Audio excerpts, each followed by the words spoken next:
Boa noite a todos mais uma vez.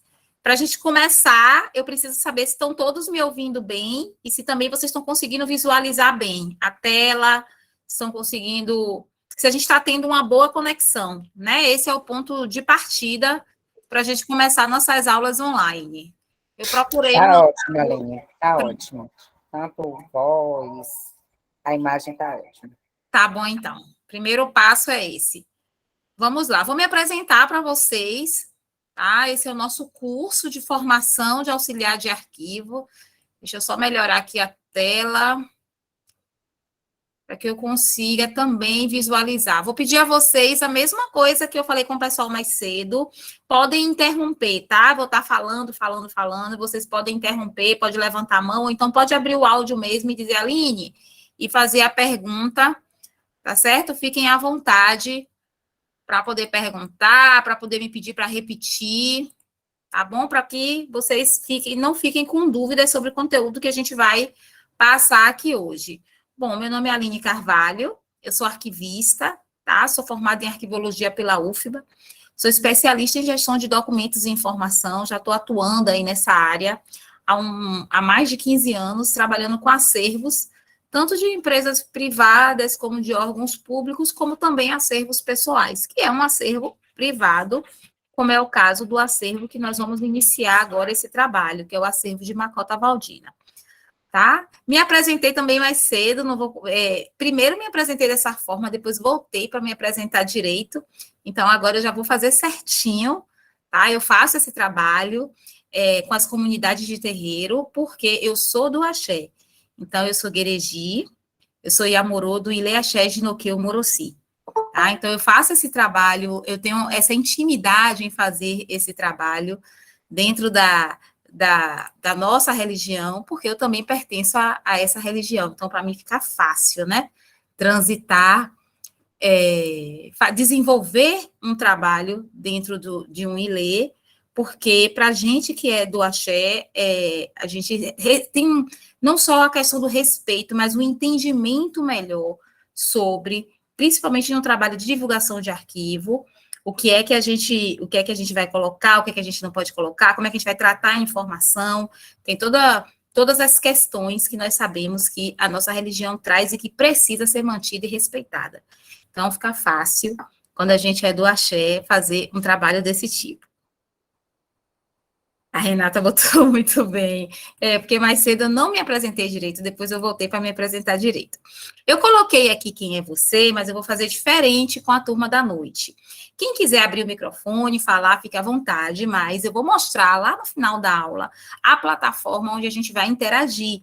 E eu vou abrir um fórum de discussão lá na plataforma, eu vou pedir para que vocês se apresentem lá nesse fórum, tá? Vocês vão entrar e vão botar nome, vão falar, como vocês se sentirem mais à vontade para se apresentar.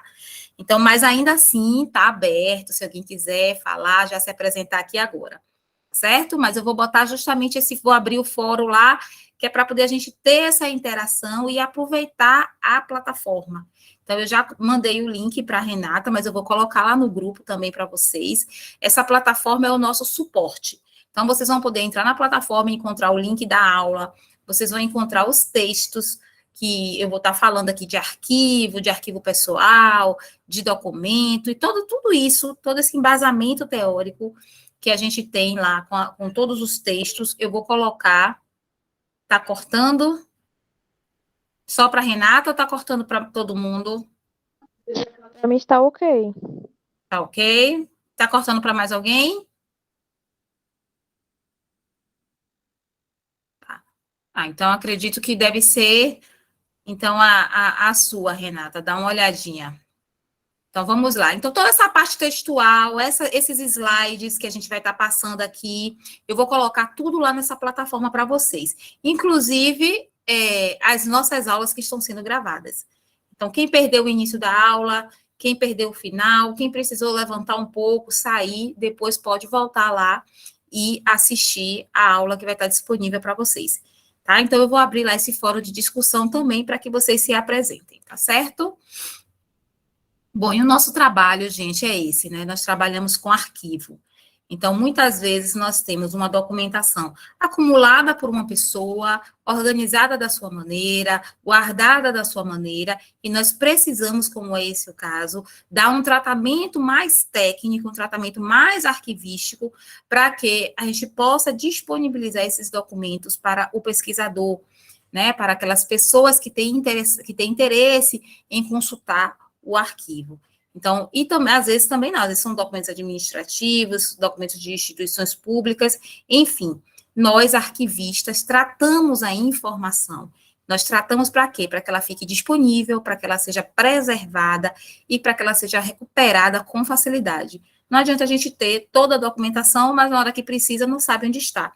Não consegue recuperar rapidamente. A gente sabe que hoje a informação é tudo, né? Quem detém a informação detém o poder. Então, tanto dentro das empresas, como dentro de arquivos históricos, como dentro da nossa própria residência, no nosso dia a dia, nós estamos o tempo todo precisando da informação, que está onde? Está registrada nos documentos. Então, nós precisamos ter essa documentação organizada, tá? E não só organizada, mas preservada, conservada, de maneira que ela possa atender a gente agora, mas atender também as gerações futuras. Então, nosso trabalho, assim, resumindo, fazendo um resumão mesmo do arquivista, um dos seus papéis é esse, é dar acesso, é preservar, é conservar, é fazer criar meios para uma rápida recuperação da informação.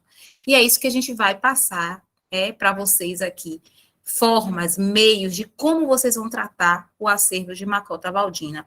O que é necessário fazer? Então, vocês vão começar a organizar toda a documentação acumulada por ela ao longo da sua vida. Por onde vocês vão começar? O que é importante saber nessa organização? O que é que vocês devem evitar? Como é que vocês vão conseguir preservar esse acervo? Como é que vocês vão dar acesso a esse acervo? O documento, ele agora está no meio digital, ele também precisa de segurança, de preservação digital. Então, tudo isso a gente vai passar, a gente vai ensinar para vocês durante essa semana. Se alguém tiver dúvidas, pode me interromper, tá? Fiquem à vontade. Ou nessa capacitação, né, nessa formação da comunidade do terreiro, a gente estruturou para apresentar para vocês exatamente como se a Aline, da empresa Lobtech, arquivista, fosse iniciar agora esse projeto. Então, se eu fosse começar hoje a trabalhar esse arquivo de Macota Waldina, como é que eu ia me estruturar? Como é que eu faço quando eu vou iniciar um projeto desse? Né? Então, a gente pensa no antes, no durante, né? Antes do projeto acontecer, o que é que eu preciso saber, providenciar? Durante o projeto, como é que a coisa acontece? E depois, o que eu tratei, eu organizei, eu dei acesso, e agora? Precisa de manutenção. Eu preciso manter isso. Eu preciso fazer com que essa documentação fique preservada. Então, a gente vai trabalhar com vocês exatamente dessa forma. Vamos apresentar o antes, qual é o pré-projeto, o durante o projeto, fazendo o projeto acontecer, as ações necessárias para o tratamento arquivístico correto da documentação, e depois, como é que vocês vão manter esse acervo. E aí a gente vai falar um pouco de gestão documental, de restauração de documentos, digitalização dos documentos digitais, porque a partir do momento que vocês empregam a digitalização dentro do acervo, vocês passam a ter o mesmo documento em 2 suportes, tá? No suporte papel e no suporte digital. Ambos precisam de cuidado. Eu preciso preservar o papel para que ele não danifique, para que ele não seja deteriorado com o tempo, preciso. Mas eu preciso também ter cuidados com o meu documento, que agora está digital. Tá? Cuidados de controle de acesso, de migração de suporte, onde é que eu estou colocando isso? Está nas nuvens? E onde é essa nuvem? Quem tem acesso a esse acervo? Somente são pessoas autorizadas ou não? Está aberto? Como é que isso está acontecendo? O que eu vou fazer para evitar que um ataque de um hacker delete todo o acervo, faça com que a gente perca toda essa documentação que foi digitalizada? Então, tudo isso são cuidados que nós temos, assim como a gente tem cuidado para que o arquivo ali do suporte papel não pegue fogo, não sofra uma inundação, não sofra um ataque de cupim, a gente também tem que tomar os cuidados, né, com o acervo digital. Então, ao longo da semana, a gente vai trabalhar com vocês essas questões, né? E aí a gente começa hoje aqui com o antes, Então, vamos começar. Vai ser organizado, Aline, o acervo de Macota Valdina. O que é necessário? O que é que eu vou fazer? Qual o caminho que eu vou traçar antes de chegar lá com a equipe e iniciar o trabalho? Eu preciso tomar algumas medidas antes, algumas atitudes, algumas ações antes. Então, no caso de vocês, que são pessoas que estão iniciando o trabalho na área de arquivos agora, é essencial que eu apresente alguns conceitos básicos na área de arquivo. Então, eu vou ter que apresentar aqui para vocês o que é um documento, o que é a informação, quais são os tipos de arquivo, os tipos de documento que vocês vão encontrar nesse arquivo, tá? Qual o sigilo que a gente dá à documentação, dá sigilo, não dá sigilo, por que dá sigilo? Eu tenho que. É inevitável que vocês conheçam um pouco dessa teoria de arquivo, que, claro, é uma parte mais maçante, muito textual, mas eu preciso que vocês conheçam. E aí eu vou mostrar que, tendo esse conhecimento básico, a gente precisa estudar a pessoa que eu vou trabalhar. Eu estou trabalhando com um acervo pessoal. Se fosse uma empresa, eu ia ter que estudar a empresa. A primeira coisa que eu peço quando eu vou organizar uma empresa é o regimento e o organograma. Então, eu preciso conhecer a empresa para conhecer o documento que aquela empresa produz, para que eu tenha condições de organizar essa documentação. A mesma coisa com o arquivo pessoal. É o arquivo de quem? Eu vou organizar o arquivo de que pessoa? Então, eu vou estudar a pessoa. Tá? E aí, eu vou criar um quadro de arranjo que eu vou mostrar para vocês, que é um meio, uma forma como eu vou organizar. Então, eu sou Aline Carvalho, eu sou arquivista, eu sou Iamorô, então eu produzo uma documentação minha, Aline, mãe de 3 filhos, eu produzo uma documentação relacionada à minha profissão arquivista, então aos projetos que eu realizo, aos cursos, aos treinamentos que eu faço, eu produzo essa documentação. Eu produzo também uma documentação lá no terreiro, então a Aline, que entrou no terreiro como a Bian, depois passou a ser Iaô, agora ela é Iamorô do Iaô. Qual a documentação que ela produziu? Como foi a atuação dela lá dentro? Ela desenvolveu esse projeto. Eu tenho também essa documentação. Então, eu vou começar a estruturar a forma como eu vou organizar a documentação produzida por Aline. A mesma coisa nós vamos fazer dentro do acervo de Macota Valdina. Então, a gente precisa conhecer ela, isso vocês estão, assim, anos-luz aí à frente de quando a gente começa um acervo pessoal. Por quê? Porque vocês já conhecem a pessoa. Nós estamos lidando com a sua comunidade, com as pessoas que conviveram, com os familiares. Então, isso é muito bom, porque vai ajudar bastante no entendimento da documentação produzida, que é onde a gente demora mais tempo. É onde a gente, às vezes, tem, assim, uns percalços mesmo, que faz com que a gente fique ali, muito tempo trabalhando para entender. Então, eu acho que isso aí, essa dificuldade, vocês já não vão ter tanta. Então, a partir daí, desse entendimento da pessoa, a gente cria esse quadro de arranjo, que, como eu estava dizendo, é como a gente vai estruturar essa documentação, como a gente vai organizar essa documentação, e eu vou pensar também na estrutura física. Então, isso aqui é o meu antes, é o caminho que eu percorro antes de chegar lá com a equipe, pegar a documentação e dizer, bora, mãos à obra, agora a gente vai começar a trabalhar. E vamos ler o documento, e vamos avaliar, vamos entender o que é. Antes disso, eu preciso traçar esse caminho aqui. E a gente vai falar sobre cada um desses pontos aqui agora. Então, quando eu falo de conceitos importantes dentro da arquivologia, são aqueles conceitos básicos, mas que vão ajudar vocês a entender quando vocês começarem a manusear, a lidar com a documentação. Então, a gente tem aí o conceito de documento, que é todo o material recebido, produzido por um governo, uma organização, firma, uma pessoa no decorrer de suas atividades e que se constitui elemento de prova ou de informação. Então, eu quero saber se isso aqui é um documento. Ele prova? Esse registro que está em sua mão, ele serve como prova ou ele serve como um instrumento de informação? Se a resposta é sim, é um documento. Porque às vezes a gente tem também papéis de trabalho, rabisco, coisas que não chega a ser um documento, tá? Mas que dentro de um acervo pessoal precisa ser preservado porque tem a sua importância ali dentro daquele contexto. Mais para frente, a gente vai ver melhor sobre isso. Eu tenho aqui o conceito de informação, que é o registro, é a mensagem que está ali, contida no documento, né? É a ideia. Então, o que está contida naquele documento é a informação.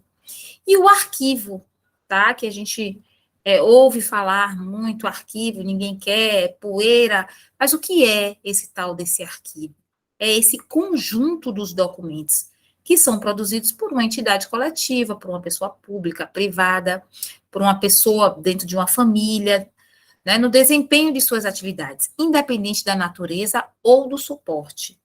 Então, independente se está registrado no meio digital, se está registrado no suporte papel, em uma fita cassete, em um VHS, em um papel fotográfico, é documento. Tá? Então, nós vamos encontrar, inclusive, lá, documentos em diversos suportes. E o documento de arquivo? Né? Eu tenho o documento, o conceito, eu tenho o conceito de arquivo, mas o que é este documento de arquivo? Né? Já é o registro da informação original, único e autêntico, e aí eu gosto de falar logo aqui, que logo nesse iniciozinho, quando ele diz, é todo registro de informação original, único e autêntico, que eu já tenho aqui algo que diferencia o documento de arquivo do livro da biblioteca.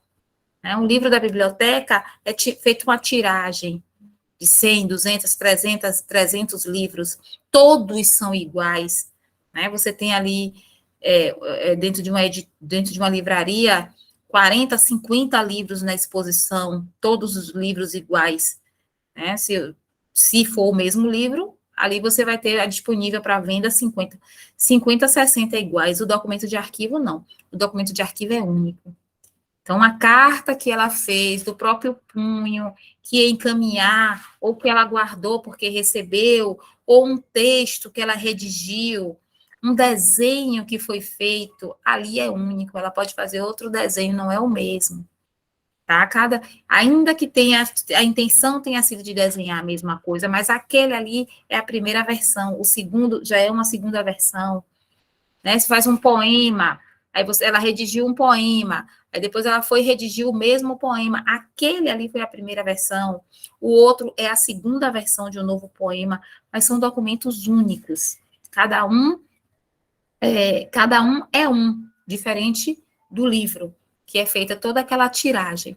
Então, isso diferencia o documento de arquivo do documento do livro da biblioteca. E recebem também tratamentos diferentes, e vocês vão ver mais na frente, que a gente vai ensinar vocês a tratar e a organizar e a guardar o documento de arquivo, e vai ensinar vocês como higienizar e guardar, de maneira que você vai conseguir preservar e identificar o livro da biblioteca.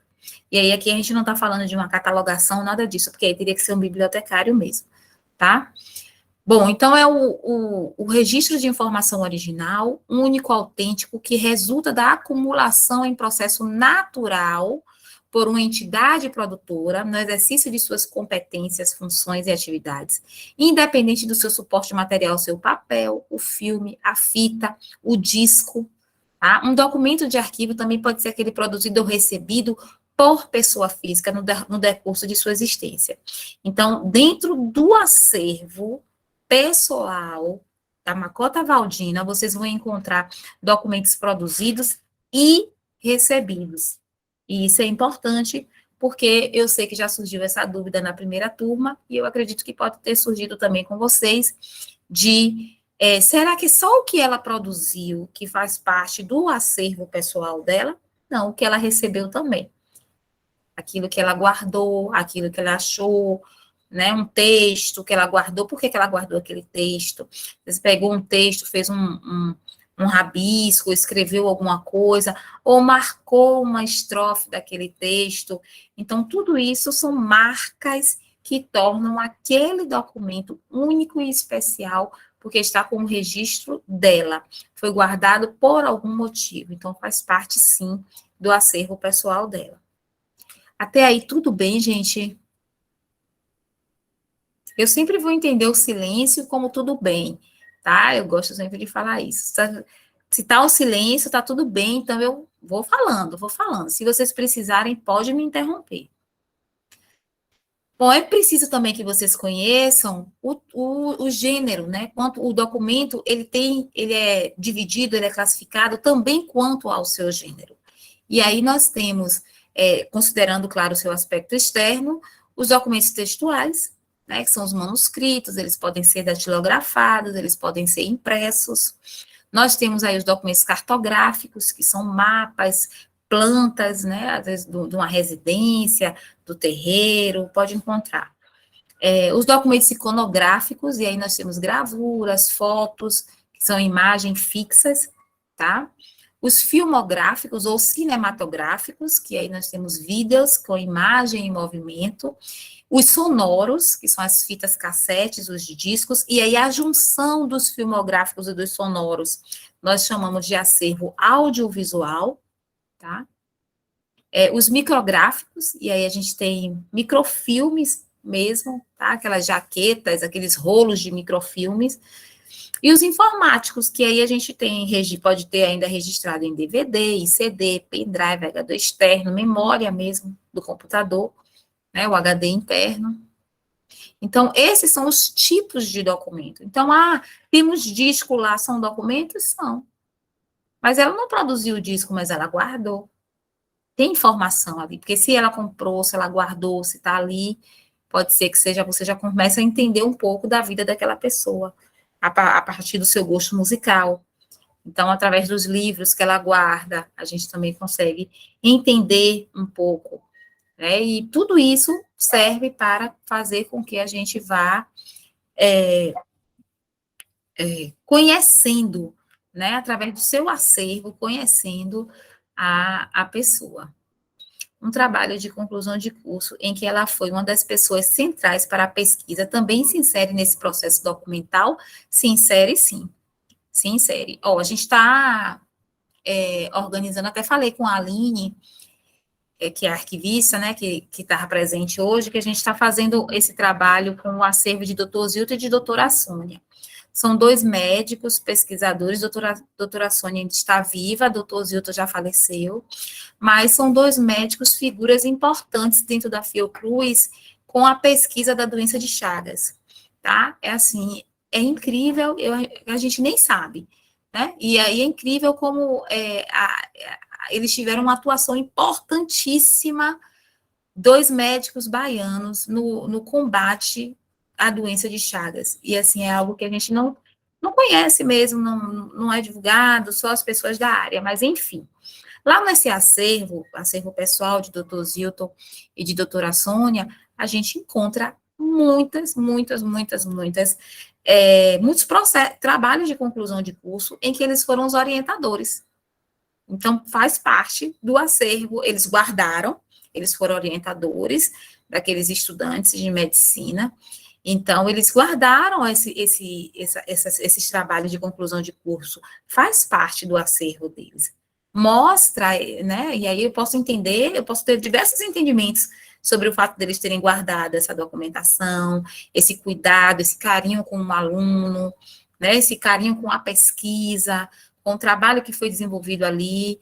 Então, esse trabalho de conclusão de curso também, se está ali, se está dentro do acervo dela, é um trabalho que fala sobre ela, pode ser inserido, e mais na frente, a gente vai ver que no quadro de arranjo, a gente vai ter lá todos os conjuntos documentais, e vamos chamar assim, que vai ficar mais fácil, um conjunto onde a gente vai inserir essa documentação, porque a gente vai ter conjuntos que não necessariamente foram ou guardados por ela, mas que tratam dela. E aí eu vou mostrar mais na frente a vocês um exemplo do quadro de arranjo de Eudásio Tavares, onde nós temos uma série, um conjunto todinho só de publicações sobre Eudásio Tavares na mídia impressa. Então, tem coisas ali que foram os filhos que acumularam, e que nós sabemos disso, porque foram publicações que saíram sobre ele já depois dele ter falecido. E mesmo assim compõe hoje o acervo deles. Quando eles entregaram lá na UFBA, entregaram já com essa documentação. Então, a gente trata também e coloca também dentro do acervo. Eu não sei se eu consegui te responder, se ficou claro. Vão me dando feedback aí. Deixa eu só voltar aqui. Bom, e aí, esse acervo, que vocês já sabem que é um acervo pessoal, que vocês já sabem os tipos de documentos que vocês vão encontrar quanto ao gênero, ele também vai se enquadrar quanto à sua entidade produtora. Então, é aqui que nós classificamos como um arquivo privado particular. Então, nós temos aí, quanto a quem produziu, ao ente produtor, os arquivos públicos, e aí ele pode ser municipal, estadual, federal, distrital. Nós temos os arquivos privados, e aí pode ser de uma pessoa ou de uma família, e pode ser de uma empresa. E aí a gente tem os arquivos de empresas, de companhias, tá? E a gente tem os arquivos particulares. Nesse caso dela, é um arquivo privado particular, tá? Bom, quanto ao assunto, né? E aí eu falei lá no início da questão do sigilo, e é algo importante que eu gosto de trazer também quando a gente está falando de arquivo pessoal. Principalmente quando envolve essas questões de editais, tá? Do que acho que o objetivo é disponibilizar este acervo. Então, a gente trata a documentação, a gente recebe todo um apoio do governo para poder tratar esse acervo, e ele quer uma contrapartida. E a contrapartida é disponibilizar esse acervo. Né? É um acervo, como eles colocam lá na chamada, um acervo privado de interesse público. Então, eles querem que esse arquivo fique disponível, mas o arquivista, as pessoas que estão trabalhando ali com a documentação, precisa, se achar necessário, se julgar necessário, a depender do que está trabalhando, sim, classificar os documentos, dizer, olha, esses documentos aqui, eles vão ser ostensivos, e o que isso quer dizer? A sua divulgação não prejudica. Aqui está a administração, mas vocês podem pensar também a pessoa.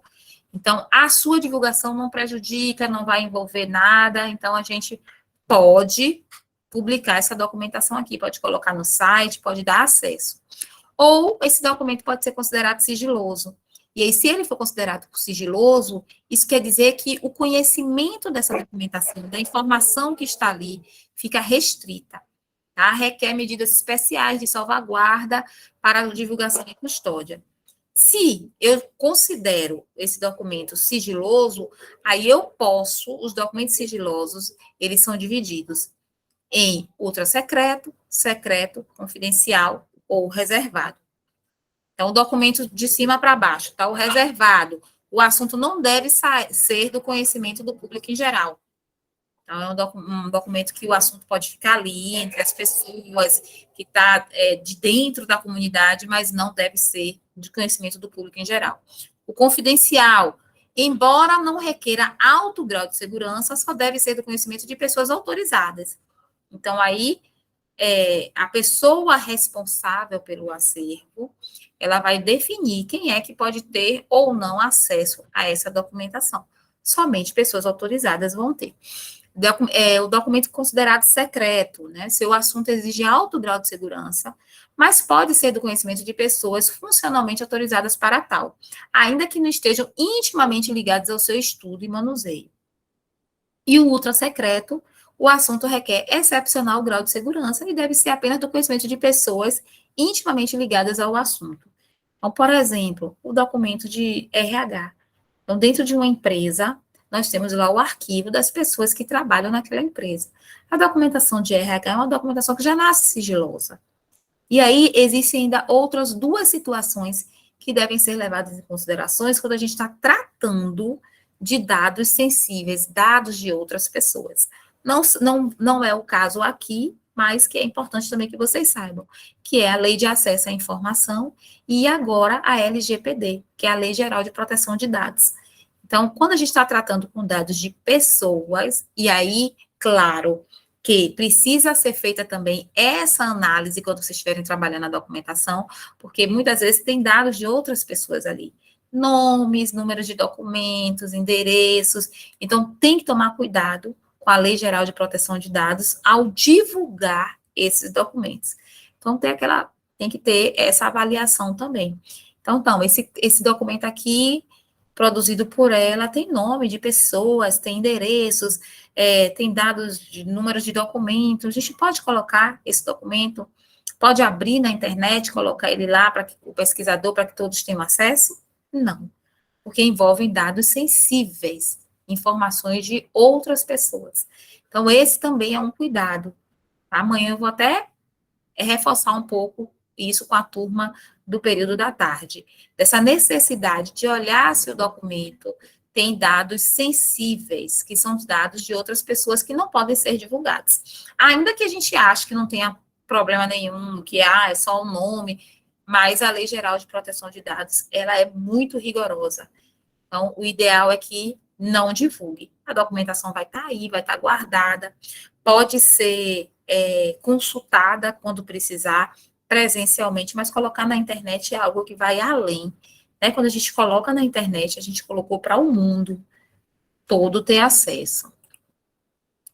Uma mídia contendo imagens produzidas no momento em que ela foi homenageada também é válida, com fotos de pessoas com ela. Nesse caso aí, um vídeo de um evento provavelmente público, onde tiveram vários convidados, e aí as pessoas estão ali presentes, vocês podem divulgar normalmente, não tem problema nenhum. Porque quando é um evento público, quando é uma reportagem de jornal, uma entrevista, essa documentação já é uma documentação que não tem caráter sigiloso nenhum. Foi um evento, todos estavam ali presentes. Né? A filmagem desse evento, ela pode ser, normalmente, fazer parte do acervo. Me diga novamente também se eu conseguir responder. Bom, então, pensar também nessa questão, tá, gente, do sigilo da documentação. Então, isso é algo que a gente já começa a trabalhar antes do projeto começar. Tá? O que é que a gente vai estabelecer? Vamos começar a pensar? Claro que quando a gente começa a mexer no documento, no arquivo, várias coisas começam a aparecer, tá? Então, não é que já vai ficar tudo definido antes. Impossível. Vão ter surpresas, vão ter coisas que vão aparecer e que a gente vai ter que pensar e decidir na hora. Mas tem um planejamento inicial já pode ser feito.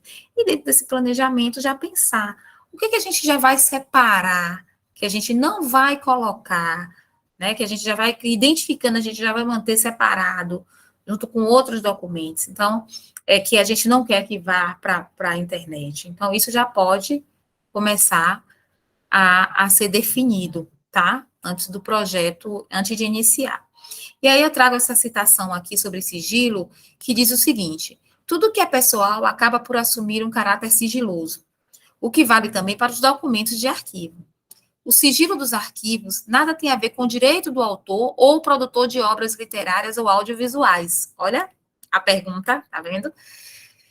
Nem com a deontologia da informação da mídia, mas com o direito à intimidade e à vida privada. O acesso a um arquivo pessoal depende exclusivamente da autorização de seu proprietário.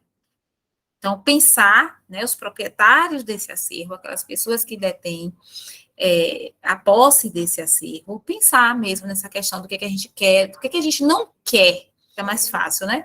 O que a gente não quer expor, o que a gente não quer colocar lá para que todos tenham acesso?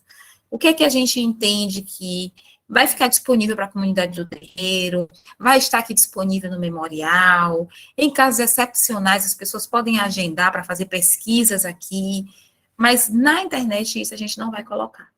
Então, ter esse cuidado. E totalmente, eu estou trazendo aqui embasamento mesmo, para que vocês tenham o conhecimento de que ninguém pode obrigar vocês a disponibilizar essa documentação. Nem mesmo a Fundação Pedro Calmon, tá? Nem mesmo a Secretaria de Cultura, porque eles também têm esse conhecimento e eles entendem que vão ter documentos que vocês não vão colocar, não vão disponibilizar para o público em geral. É importante falar, né, sobre a importância da autorização do proprietário para o acesso aos acervos privados, como esclarece Delmas. Além disso, é relevante destacar também a importância social dos documentos, que a importância social dos documentos influencia nesse acesso. Então, qual é a importância para a sociedade na divulgação dessa informação? No acesso que a gente vai dar a esse acervo? Pois é a partir dela, que surgirá o interesse de acessar os documentos e a avaliação sobre o nível de sensibilidade da informação presente nos mesmos. Então, o que é que eu trago aqui? Esse cuidado para vocês, se vocês vão dar algum grau de sigilo à documentação, e esse cuidado que vocês precisam ter na sensibilidade da informação que está presente no documento. Pensar direitinho mesmo no que é que deve, no que é que vocês desejam, no que é que vocês acham que ela gostaria que fosse colocado, divulgado. Né? O quão essa informação é importante, é relevante também para a sociedade. Bom, para finalizar mesmo assim, essa questão dessa teoria, que eu sei que ela é maçante mesmo, para a gente que faz arquivologia e eu imagino que seja tão mais ainda para quem está iniciando um trabalho de arquivo, mas é importante conhecer esse basicão mesmo assim. E aí eu não posso deixar de falar sobre essa teoria das 3 idades, que é uma divisão que nós fazemos, que a arquivologia traz, quanto ao documento, né, quanto às fases pela qual o documento passa. Tudo isso para poder mostrar a vocês que vocês vão estar trabalhando com um arquivo permanente. Então, o documento, ele passa por um ciclo de vida que compreende 3 fases. A fase corrente, a primeira idade do documento, tá? A fase intermediária e a fase permanente. Então, o ciclo de vida dos documentos compreende as sucessivas fases pela qual passam os documentos de arquivo dentro de uma organização, desde sua produção até a sua destinação final, que pode ser a guarda permanente ou a eliminação. No caso de vocês, nós estamos trabalhando, vamos começar a trabalhar um acervo de guarda permanente, um acervo histórico. Então, não há o que se falar de eliminação, a não ser que sejam de meios de acondicionamento, e eu vou mostrar mais para frente para vocês o que é que talvez vocês tirem desse acervo.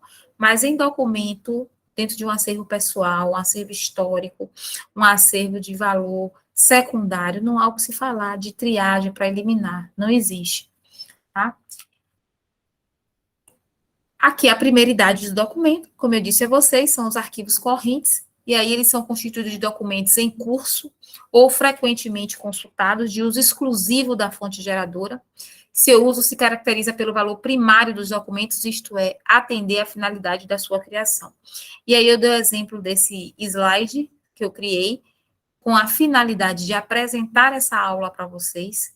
É um documento do meu arquivo, ele serve como prova, inclusive eu posso colocar lá os prints desse slide no meu relatório e dizer aqui, ó, eu apresentei sim, ó, o slide aqui.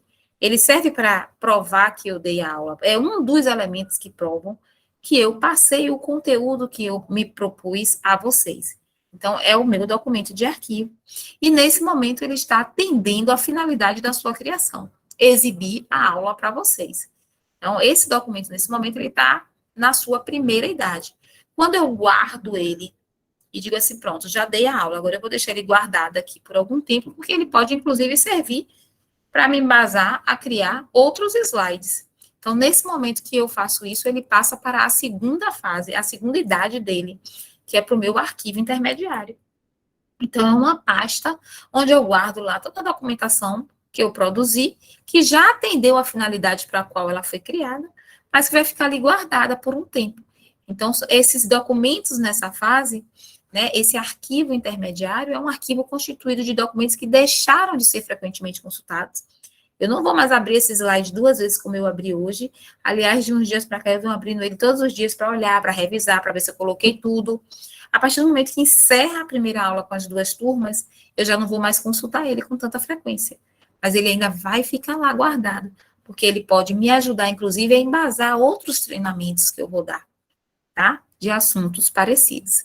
Então, a permanência dos documentos em arquivos intermediários, ela é temporária, e a documentação, nessa fase aí, ela ainda não é um arquivo histórico, um arquivo aberto para consulta, né? É o meu arquivo, está ali guardado, talvez eu vá usar ou não, talvez eu elimine ou não, mas não é o meu arquivo que está lá já disponível, como já está hoje o acervo de Makota para o pesquisador. Bom, passada essa fase, o documento vai para a fase permanente. Se ele não foi eliminado, ele passa para o arquivo permanente ou de terceira idade, que são documentos, ele já é constituído, né, de documentos que já cumpriram as suas finalidades de criação, mas eles ainda são preservados em razão do seu valor probatório, informativo, cultural, de pesquisa, por parte da entidade que o produziu, da pessoa que o produziu ou de terceiros. Então, ele tem um valor secundário, o documento de arquivo permanente. É um documento que tem valor informativo. Então, nós estamos trabalhando justamente com um acervo desse tipo, tá? É um acervo que tem um valor permanente, porque está constituído de um documento que serve, porque ele é informativo, ele é cultural, ele tem um valor probatório, né? Ele prova todas as ações da pessoa e ele tem um valor histórico também e um valor imensurável dentro do contexto em que ele está inserido. E é, gente, um arquivo pessoal. E antes mesmo de passar para estudar a pessoa, porque de posse de todo esse conhecimento teórico que nós arquivistas já temos mais, e quando a gente vai começar um trabalho conciliar de arquivo, a gente tem que passar também para que conheça esse basicão, assim. É bem um resumo mesmo do que a gente aprende 4 anos dentro da universidade. Eu trouxe também aqui para vocês uns conceitos de arquivo pessoal, né, que refere-se ao conjunto de documentos produzidos ou recebidos e mantidos por uma pessoa física ao longo de sua vida em decorrência de suas atividades e funções sociais. E eu vou lendo e vocês vão percebendo pela minha leitura que eu estou me referindo ao acervo, que vocês percebem que o acervo da Macota Waldina, ele se encaixa perfeitamente nesses contextos. Né? Então, são produtos socioculturais que constituem referenciais para a memória coletiva e para a pesquisa histórica, né? Refletem por meio de seus documentos as atividades e funções sociais de seu produtor ao longo de sua vida e também, por consequência, de seus interlocutores. São registros de ações e relações familiares, sociais, afetivas, políticas, intelectuais, de negócios e tantas outras também criadas para instrumentalizar a vida de um indivíduo em sociedade.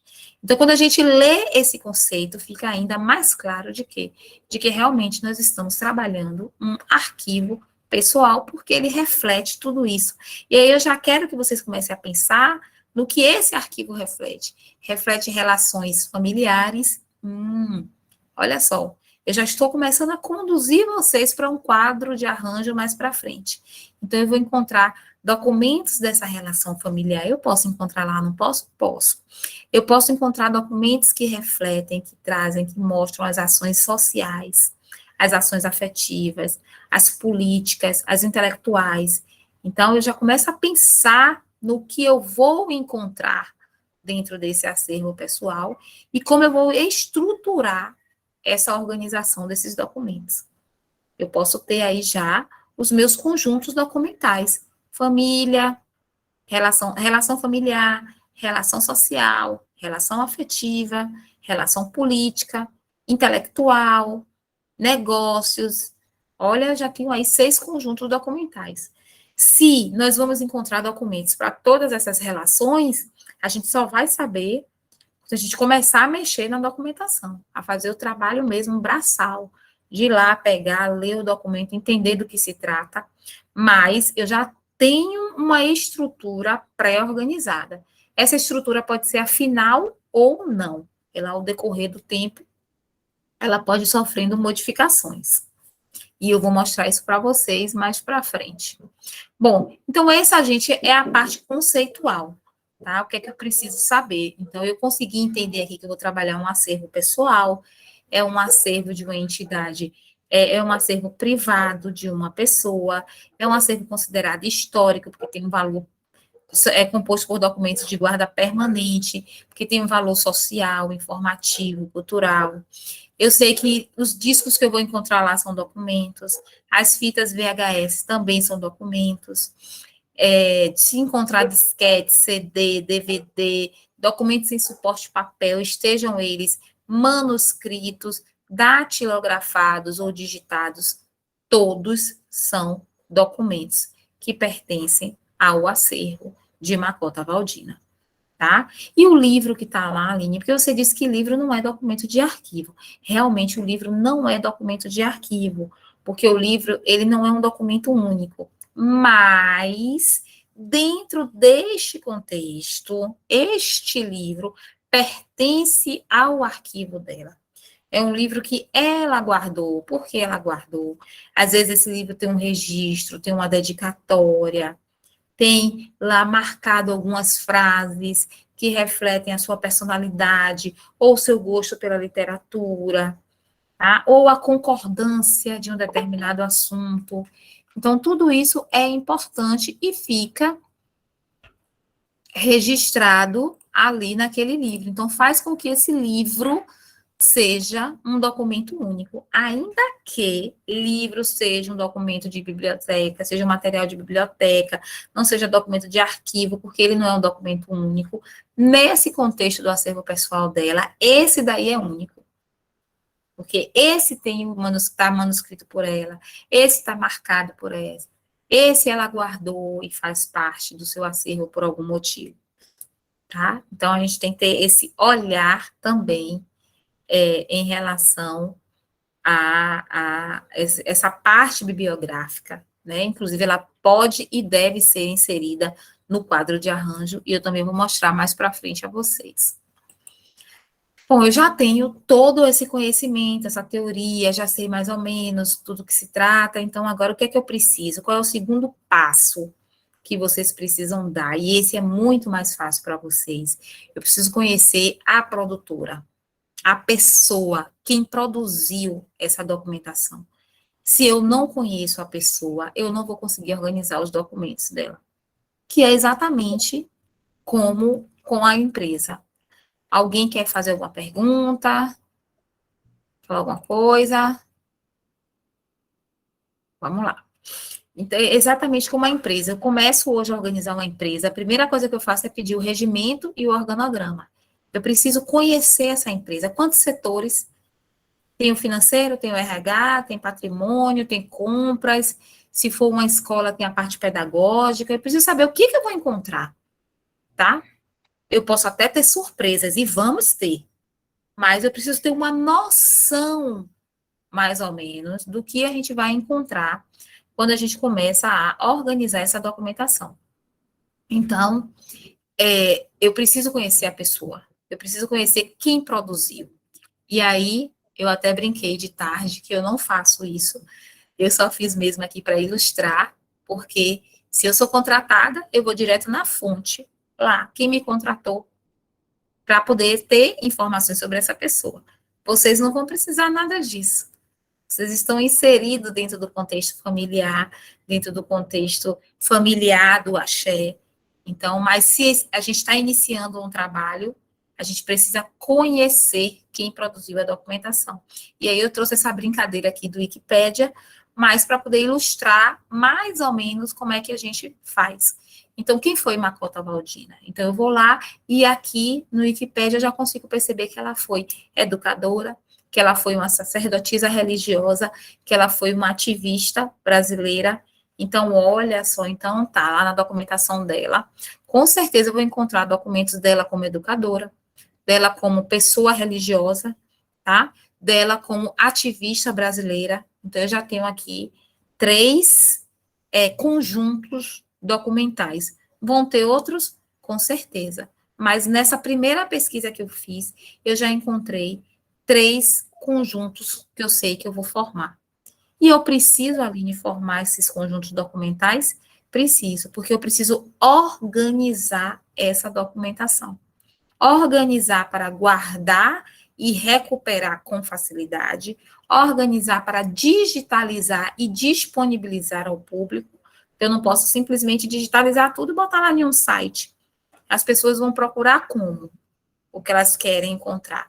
Elas vão abrir documento por documento e vai ler todos, ou elas vão encontrar uma estrutura organizada de pastas, onde eu entro lá. Tem... Oi? Fica à vontade.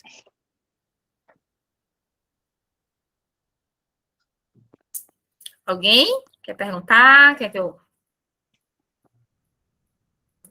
Então tá, vamos lá. Então, eu preciso apresentar isto ao público de uma maneira organizada. Assim como quando a gente entra na biblioteca. Imagine se a gente entra numa biblioteca e não tem nenhuma referência a nada, nenhuma divisão. Tem lá 4, 5 salas com livros. Acha aí o livro que você quer. A mesma coisa a gente tem que pensar no documento de arquivo. Então, que bom que a gente entra na biblioteca, fala ou não com o bibliotecário, mas a gente já encontra lá, ó, história, biologia está ali, língua estrangeira está ali, os romances. Então, eu vou direto pegar o livro que eu quero. O documento de arquivo não é diferente. Eu preciso disponibilizar isso para o pesquisador, para o público em geral, de maneira organizada. Então, eu vou trabalhar em cima da sua atuação na sociedade. Né? Então, eu poderia trabalhar de uma maneira cronológica, disponibilizar os documentos de acordo com tudo que ela produziu em 90, em 80, na década de 80, tudo da década de 90, tudo do ano 2000. Poderia. Mas será que eu estou conseguindo atender ao público dessa forma? Será que o público, na hora que vai recuperar a informação, na hora que ele vai lá fazer uma pesquisa sobre ela, se eu digo que ali está tudo de 1990, será que eu estou dizendo alguma coisa para o público? Será que eu estou ajudando, arrumando de ordem cronológica? Acho que não. Eu acho que se eu tenho lá organizado para ele tudo dela como educadora, tudo dela como sacerdotisa religiosa, como Macota, como Equede do terreiro, tudo dela como ativista, né? Tudo dela como pessoa, sabe? A tia. E aí, será que eu não consigo atender melhor ao pesquisador se eu organizo dessa forma?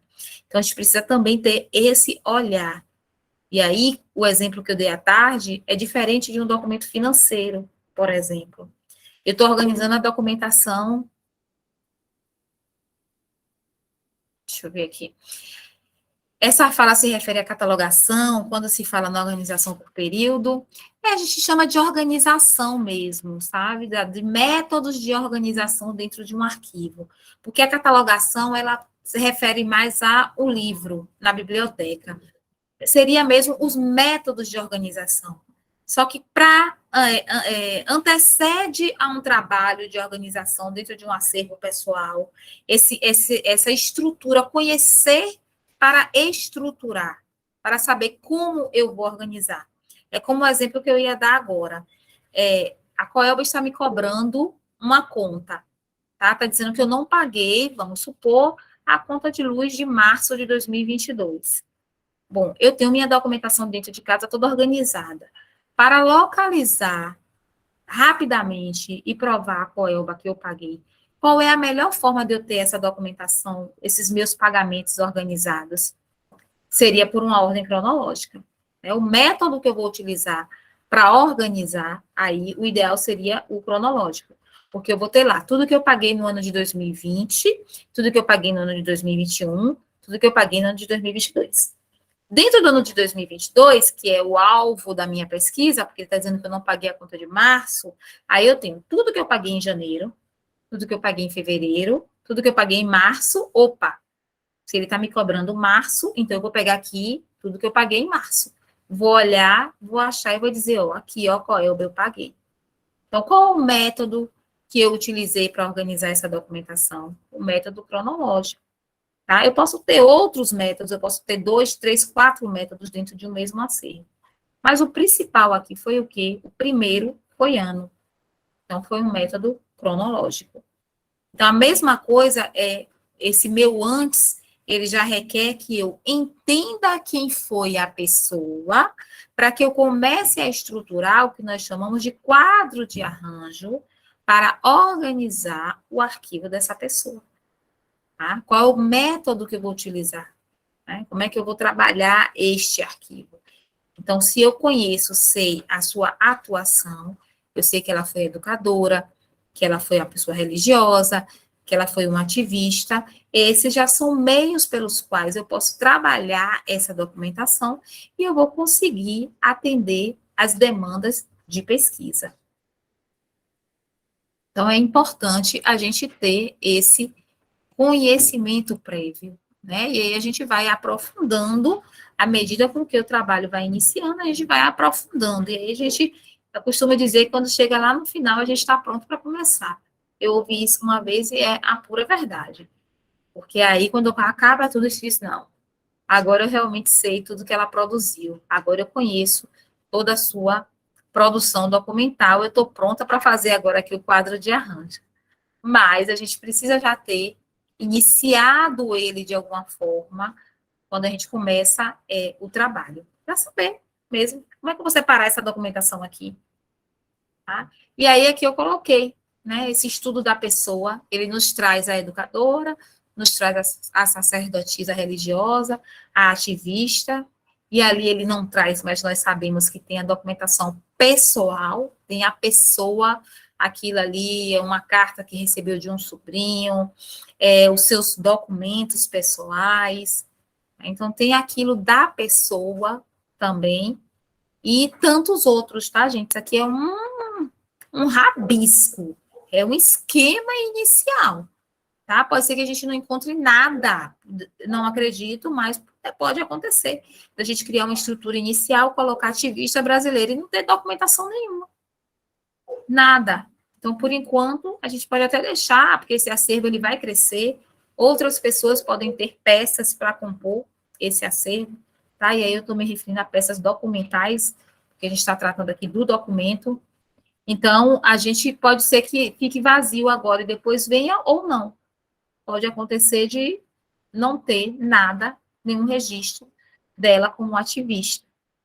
Não é o caso, é só para dar um exemplo, para dizer a vocês que essa estrutura inicial que vocês vão começar a trabalhar, vocês vão começar a criar um quadro de arranjo para a documentação dela, pode sofrer alterações ao longo do trabalho, vai sofrer alterações e tudo bem, é isso mesmo, tá?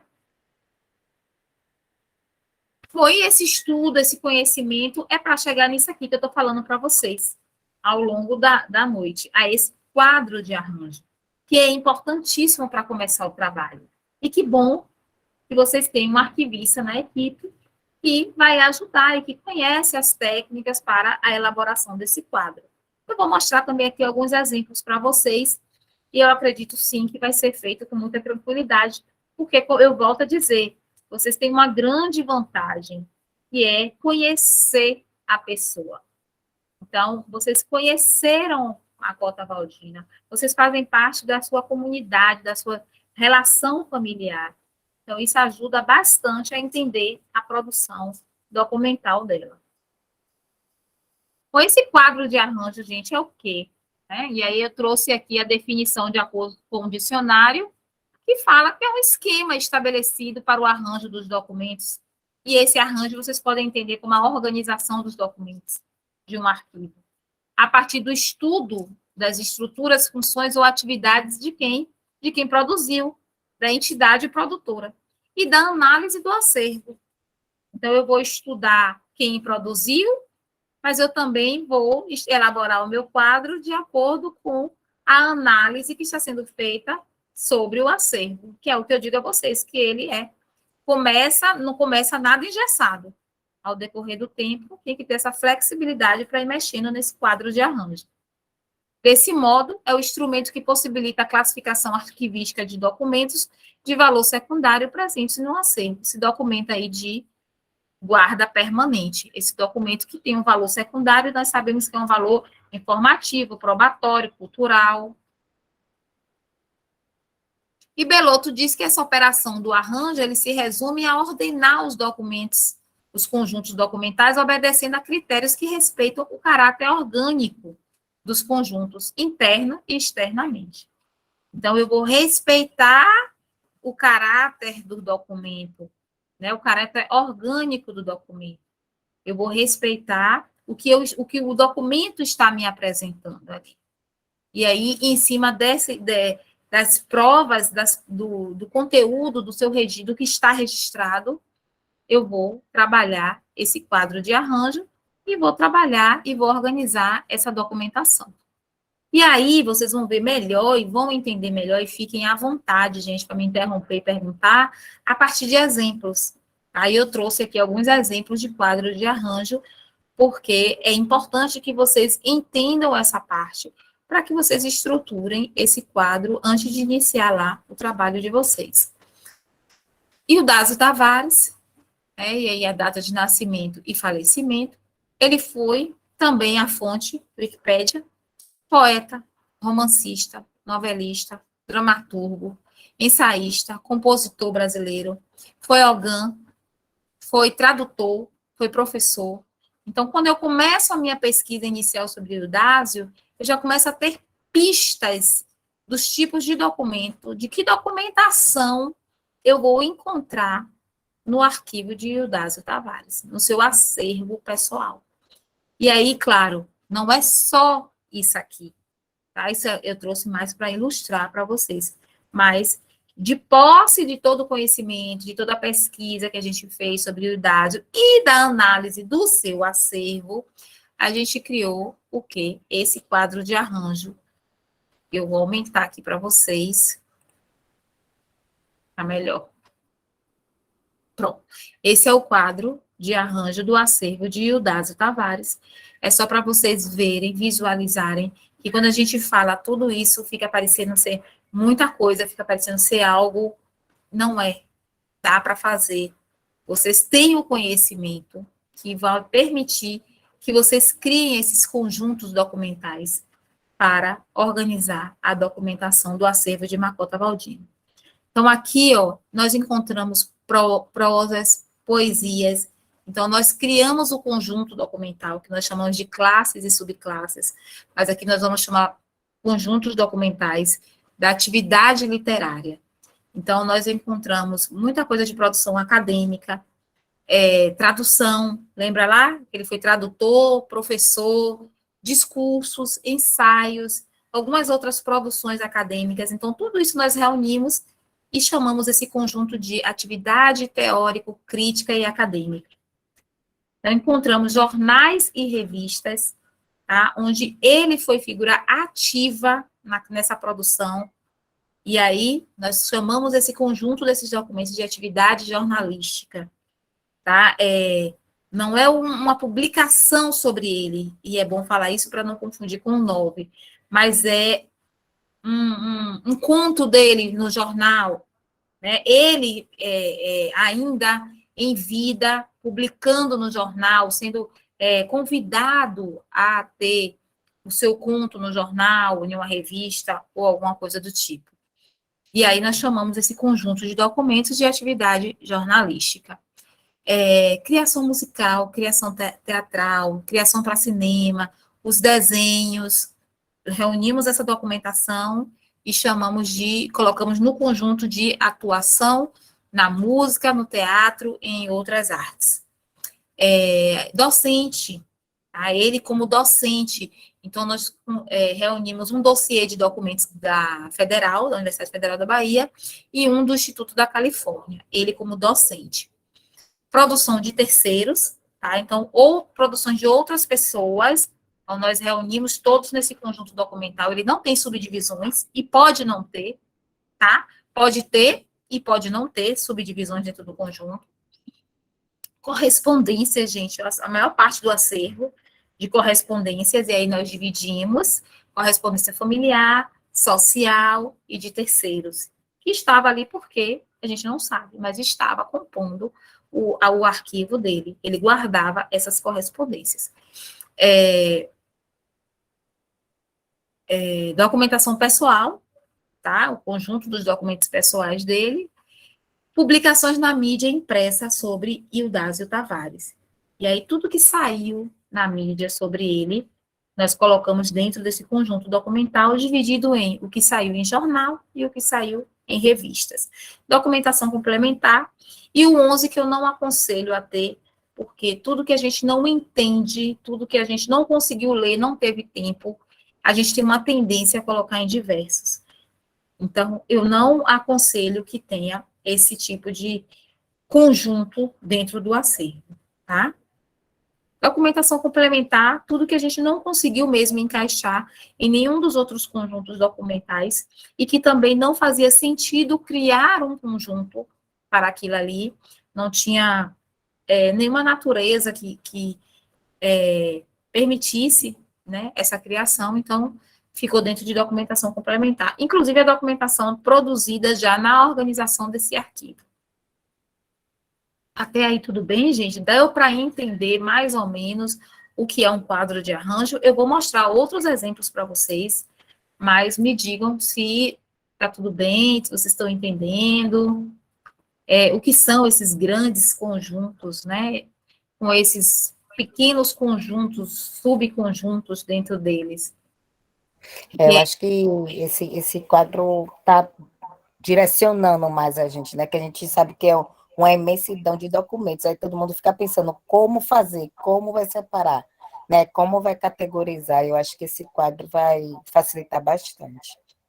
Isso. É por isso que eu gosto de trazer os exemplos, porque a gente fala, mas aí a gente muitas vezes fica ouvindo, mas não está conseguindo visualizar. E aí, com os modelos, com os exemplos, fica mais fácil. Então, é mesmo essa criação. Você pensa aqui onde tem aqui atividade literária, você pensa que pode ser no arquivo, no acervo dela, só sugestões mesmo, tá? Atividade como educadora, ou educadora. No 02 aqui poderia ter religião, atividades religiosas, produção religiosa. O 03 poderia ser ativista, né? Produção como ativista.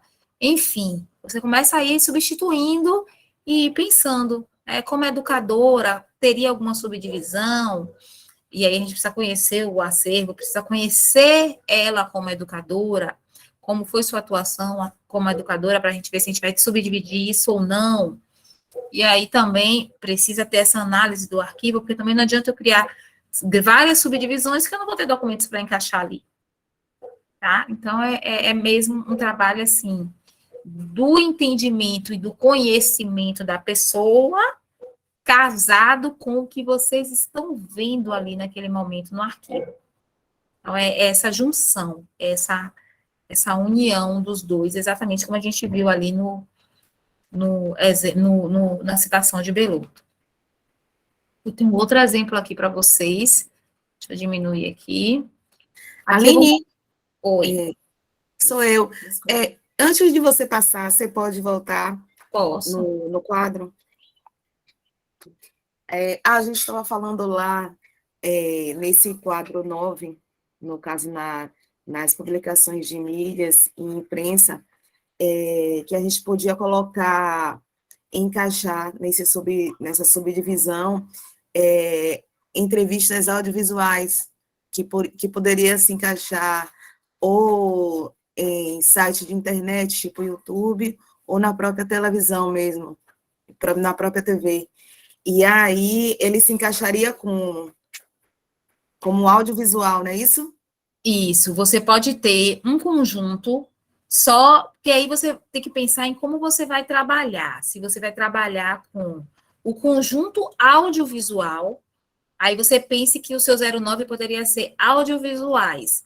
Aí dentro do conjunto audiovisuais você tem 09A, entrevistas em canais de TV. O 09B, você tem entrevistas em canais de internet. Isso. Entendeu? Aí você teria essa subdivisão. E aí você tem todo o seu audiovisual ali. E aí o que mais você tiver de audiovisual, você vai criando. O 9C, o 9D, o 9E. Vou subdividindo. Você vai subdividindo, exatamente. Mas você pode ter também de uma outra forma. Você pode ter o seu conjunto de entrevistas, tá? E aí o seu 09 vai ser, ao invés de ser audiovisual, vai ser entrevistas. E aí você vai ter o 09A, audiovisuais. E aí lá do seu 09A, você tem o 09A1. Exatamente. Aí o 1 já seria YouTube, canais de internet, o 2, TV. TV. Aí você trabalhou de uma outra forma. Aí o seu 09A é audiovisuais, o 09B, porque você está dentro de entrevista, dentro do conjunto de Sim. entrevistas. Sim. O A, audiovisual, o B, impressas, e o C, e aí você ia trabalhando o que você vai encontrando de entrevistas. Todos os dois jeitos dá e fica tudo bem.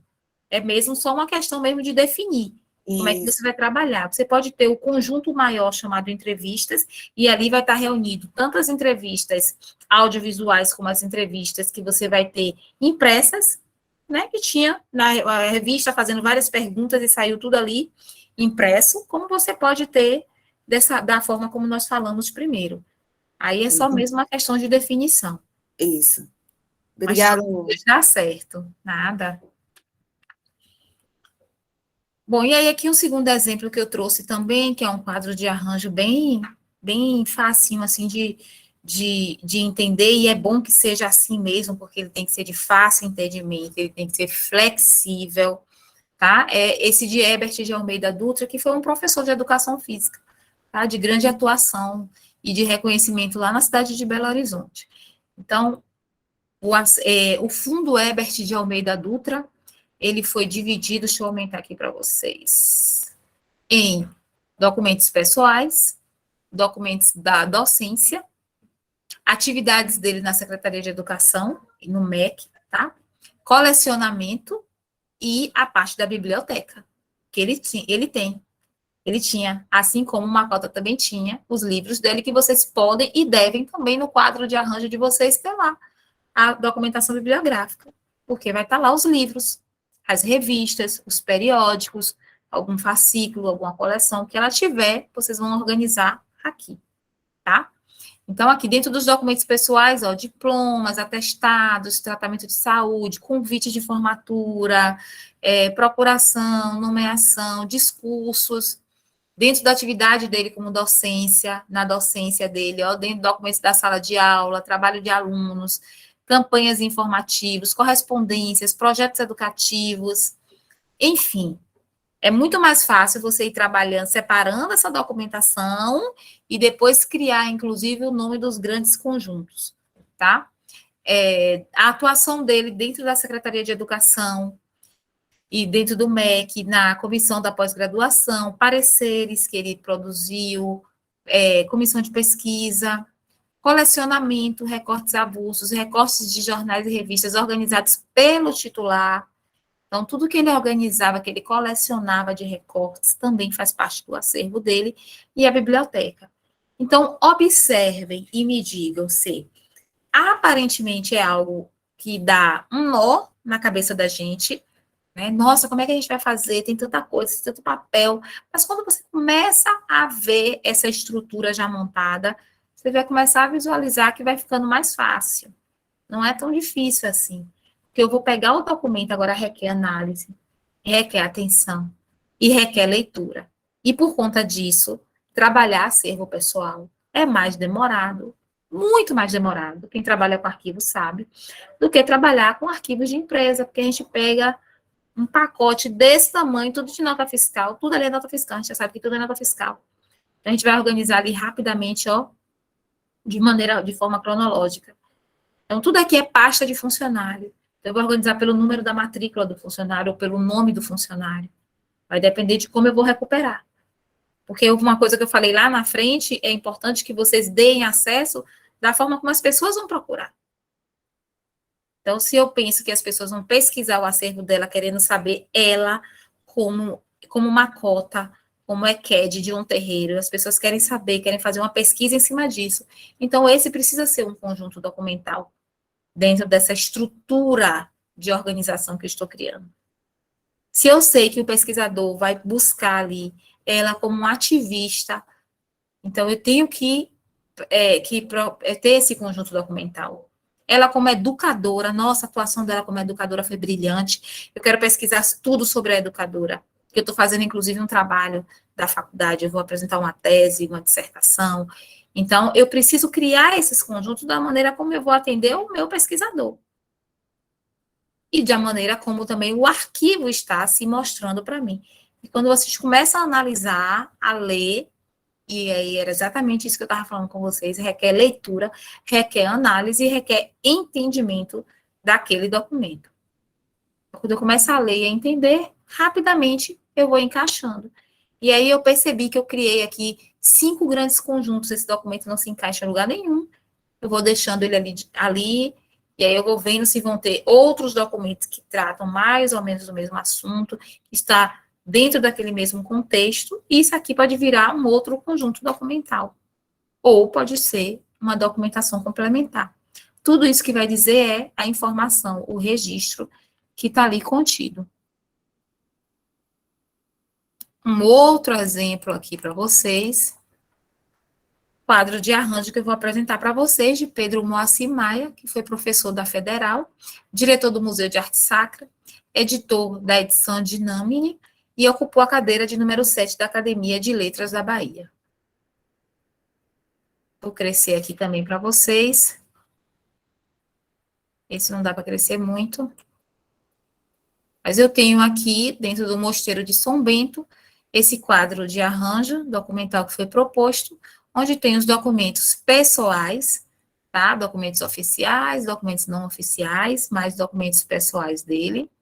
Dentro da pesquisa científica e acadêmica, eu tenho a documentação relacionada à arte sacra, à azulejaria e à literatura brasileira. Dentro da literatura brasileira, houve a necessidade de uma subdivisão, então eu tenho documentos relacionados a Machado de Assis e a Graciliano Ramos. Bom, saindo da pesquisa científica e acadêmica, eu tenho aqui a carreira profissional. E aí eu tenho ele como editor, eu tenho ele como embaixador, o que ele produziu como editor, o que ele produziu como embaixador, o que ele produziu como diretor do Museu de Arte Sacra, e a documentação produzida por ele dentro da Academia de Letras da Bahia, tá? E eu tenho também aqui a bibliofilia dele, certo? Então, observem que quando a gente começa a ver esses conjuntos, vai clareando para a gente. Então, a gente vai ter também lá no acervo, vocês precisam criar essa estrutura, onde é certo que vocês vão ter os documentos pessoais, vocês vão ter a carreira profissional dela, os documentos como educadora, e vocês vão ter também esse conjunto documental dela como arquivista, como religiosa, e tantos outros mais que vocês vão lembrando ou vão visualizando lá dentro do acervo. Aline, você pode explicar um pouquinho o que é bibliofilia? Que a gente sempre ouve bibliografia, né? Aqui era, eu tenho certeza que aqui tem um erro, que aqui é bibliografia. Ah, ok, tá bom. Aqui tem um erro. Eu até já olhei lá, porque aqui é a imagem, né, que eu tirei lá do arquivo. Tá bom, tranquilo. Bom, e agora eu vou... Pois não, Ari. Opa, eu fiquei aqui pensando também, né? Eu achei inusitado que ele botou bibliofilia. Mas bibliofilia é aquele colecionador de livros, né? Amante de livros, né? Será que isso tem a ver com a experiência dele como leitor e colecionador de livro? Não é porque eu Pensando. fui olhar, mas eu fui olhar na subdivisão do arquivo, e é a parte da bibliografia mesmo. Entendeu? Eu fui olhar, é porque eu não, isso aí é uma imagem que eu tirei lá do site. Mas eu fui olhar e tem uma divisão também muito parecida, inclusive com a do professor. Né? Tem uma parte, quando o professor não, quando não, do professor mesmo. Tem essa parte tem livros, porque não só tem livros, então não poderia ser. Então seria bibliografia mesmo, porque tem periódicos, tem até separatas. Então, seria tipo a parte de bibliografia, de acervo bibliográfico, vamos dizer assim, de acervo bibliográfico. Por conta dessas separatas, de ter livros, de ter periódicos e de ter revistas na subdivisão. Se fosse só livros, poderia ser. Porque eu pensei que eles estivessem fazendo referência a essa coleção, né? Os amantes de livros, né? Colecionadores e tal. Perfeito. Valeu, Aline, obrigado. Obrigada também. Bom, e aí eu vou mostrar aqui para vocês, vou parar aqui essa apresentação, um exemplo que nós trabalhamos lá no terreiro. E aí também vai clarear um pouco para vocês essa parte dessa construção desse quadro de arranjo. Agora me diga, alguém quer tomar uma água, alguma coisa assim? 5 minutos? Pode ser? Vamos, 5 minutinhos. Pronto. Vamos beber uma água e a gente volta. É muita informação, minha gente.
Vamos lá?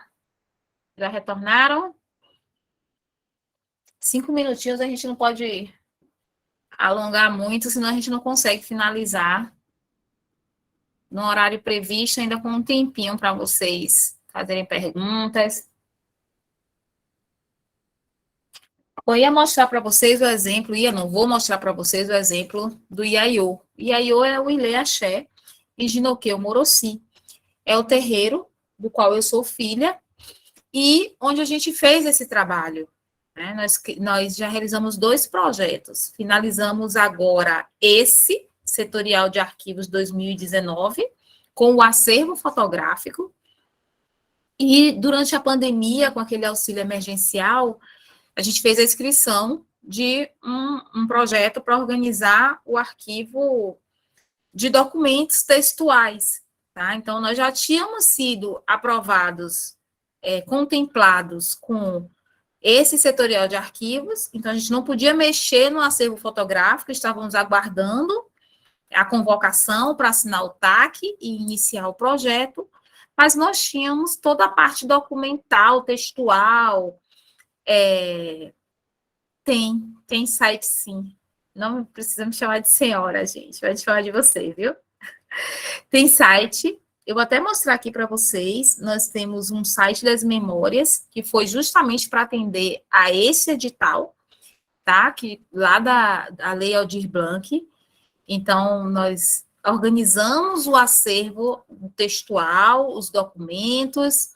E, assim como esse, também é uma exigência, claro, o governo, ele entra com essa parte financeira, mas ele quer uma contrapartida, e a contrapartida claro, eles estão pensando na preservação da memória, sim, mas eles querem também disponibilizar isso para o público. Então, eles já botam assim, arquivos privados de interesse público. Então, para esse edital, nós criamos um site www.memoriasomorossi.com.br. Vou digitar aqui para vocês.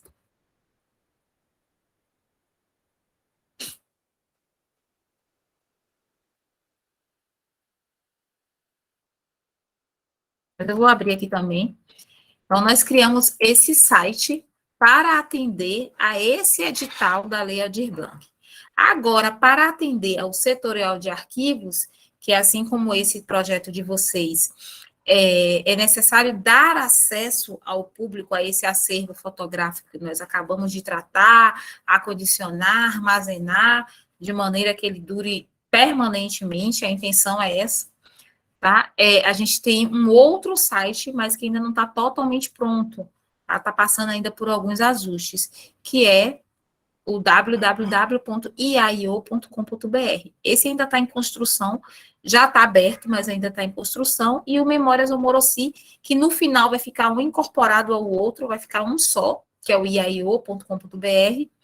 Esse já tá pronto, foi apresentado dentro do edital da Lei Aldir Blanc. Mas a gente teve também, assim como vocês, toda uma documentação que foi acumulada ao longo dos anos, pelos filhos, pelo pai de santo, da construção da casa, das atividades religiosas, da atividade da associação. Então, a gente teve que pensar, como é que a gente vai organizar esse acervo documental? E aí, de posse da documentação e do conhecimento sobre a casa, nós iniciamos com essa divisão, que era a associação, toda essa documentação administrativa que a associação produz, por ser uma associação beneficente, cultural e religiosa.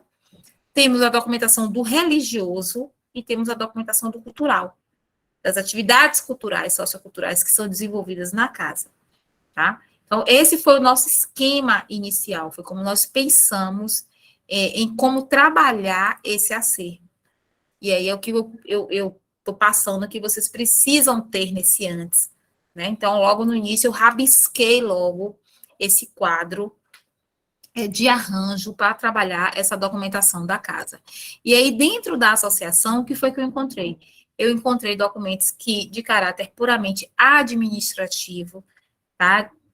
Documentos contábeis, documentos financeiros, documentos jurídicos, documentos relacionados ao patrimônio da casa e documentos relacionados ao conselho. Eu peço desculpas a vocês, eu não sei se esse slide ele estava em uma outra configuração, que quando abriu aqui ele ficou todo desconfigurado. Mas eu vou lendo para vocês e vai dar tudo, tá dando tudo certo. Dentro do religioso, nós encontramos documentos assim relacionados diretamente ao babalorixá, aos cultos e às cerimônias, a gestão religiosa, né, que nós chamamos de gestão religiosa, é aquela documentação produzida para fazer a coisa acontecer. Uma parte de doutrina, né, muitos textos, de muitos cursos, muitas coisas assim que acontecem na casa, e o conselho religioso, que também produz uma documentação.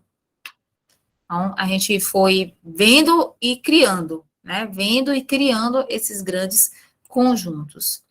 Dentro de doutrina, por exemplo, o que é que nós encaixamos lá? O que é que vocês vão encontrar lá? Se você acessar o Memórias do Moroci, você vai ver lá estudos sobre candomblé, estudos gerais de diversas religiões, muitos textos de debates, de oficinas que foram feitas lá dentro, de cursos mesmo, de rodas de conversa, xirê, muitos xirês que foi disponibilizado para que os filhos aprendessem, o acervo audiovisual, e aí vocês vão ver que eu fiz um recorte sobre isso, hemeroteca, né, que é o conjunto de notícias, né, que a casa vem acumulando, seja dela ou do seu interesse, e também poemas e poesias, tanto do babalorixá, como de outras pessoas, de outros filhos da casa, produções que também foram colocadas dentro dessa parte de doutrina. E dentro do social, aí nós dividimos a documentação dos projetos, dos cursos, e a casa tem uma biblioteca, então da biblioteca Pai Cariri. Então, esse foi, assim, o rabisco inicial, sabe? Foi tudo muito rápido, a Lei Aldir Blanc foi um projeto bem rapidinho. Então, dentro daquele curto espaço de tempo, trabalhando aquela documentação, e eu não vou dizer tudo que pode ser feito dentro dessa documentação foi feito, não, mas foi feito um trabalho bacana, um trabalho inicial, que não impede que depois outros trabalhos mais detalhados sejam feitos dentro desse acervo documental, mas foi feito um trabalho inicial que permite que a documentação seja recuperada com facilidade, sabe? Que permitiu o quê? Claro, e aí uma coisa importante que eu nem falei isso com a Renata, mas pela tarde, que também é um outro exemplo que a gente não precisa colocar tudo à disposição. Dentro desse projeto aqui, o que é que foi para o site? O que é que foi disponibilizado? Essa parte de doutrina.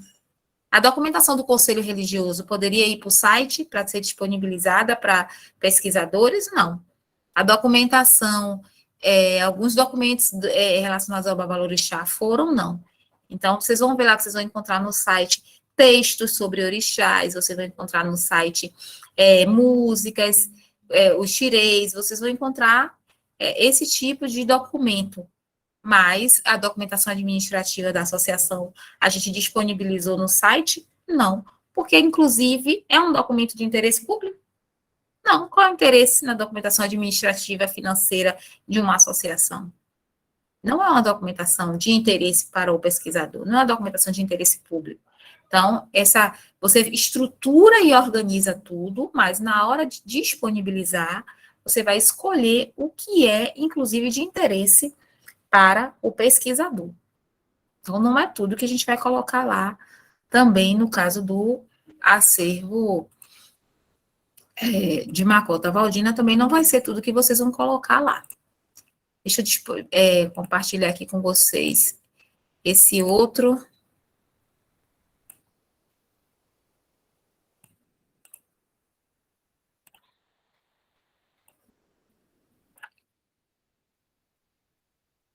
E agora, dentro desse projeto setorial de arquivos 2019, exatamente o mesmo edital que vocês foram contemplados, nós também fomos contemplados com esse projeto de reestruturação e digitalização do acervo audiovisual do Ilê Axé de Noqueu Moroci. E aí a gente já tinha feito essa estrutura inicial com a documento sobre o Ilê, com a documentação do religioso, do social, e aí nós entramos agora aqui, e aí aquilo que eu falei, sabe? Você não precisa fazer tudo de vez, você pode fazer aos poucos, você vai crescendo, você vai ajustando, e é importante que esse quadro de arranjo, que essa forma como vocês vão organizar o acervo, ele permita essa expansibilidade, que ele seja flexível, para que tudo que for surgindo, porque coisas novas vão surgir, nós já sabemos que vão surgir, possam ser incorporados ao acervo. Então, aí agora entrou aqui o quê? Com o Setorial de Arquivo 2019, esses documentos especiais, que inicialmente nós chamamos lá no acervo de reestruturação e digitalização do acervo audiovisual, mas que no momento de trabalhar nós já dividimos entre o iconográfico e o audiovisual, sendo o iconográfico as imagens fixas e o audiovisual a junção do sonoro com o filmográfico, né? São os sons e as imagens em movimento. Então, nós trabalhamos agora as fotografias e os vídeos, tá? E uma única fita cassete que foi encontrada no acervo. Então, entrou agora nesse trabalho essa documentação, esses documentos especiais. E aí, ó, eu vou mostrar aqui para vocês que dentro desses documentos, dessas fotografias, e aí, só digitalizou as fotografias todas e colocou lá? Não, nós criamos os grandes conjuntos para facilitar a pesquisa, que pode ser externa, mas também é interna, né? Então, nós temos a nossa comunidade também para atender.